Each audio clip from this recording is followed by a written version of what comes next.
Face milling cutters effectively generate flat surfaces at high speeds with the spindle axis perpendicular to the work surface. Face mills range from about 3 inches to 2 feet in diameter. In face milling, the cutter body has multiple pockets to accept a variety of insert types. Metal is removed by the peripheral edge of the insert, and its bottom edge cleans up the work surface and produces the surface finish.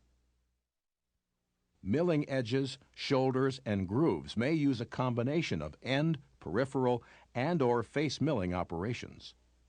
Edges may involve 1 or 2 surfaces, and the operation may be called edging. Shoulders typically have 2 surfaces. Grooves usually have 3 surfaces and may be closed at one end or open at both ends. Grooves may be cut on internal and external flat surfaces as well as round surfaces.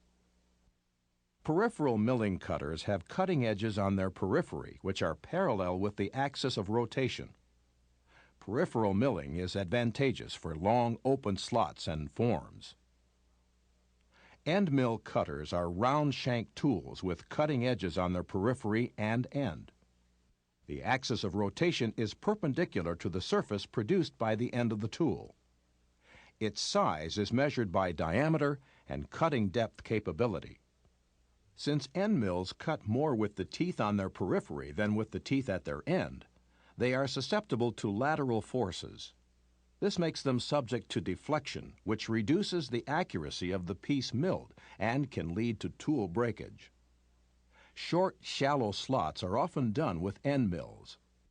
Deep, narrow slots may be milled with an end mill, a thin slitting cutter, or a grooving cutter.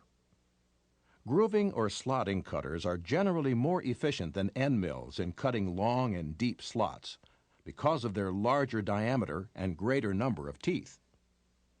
Chamfers may be produced with the chamfering end mill, which breaks the sharp edges of the workpiece with a 45-degree angle cut.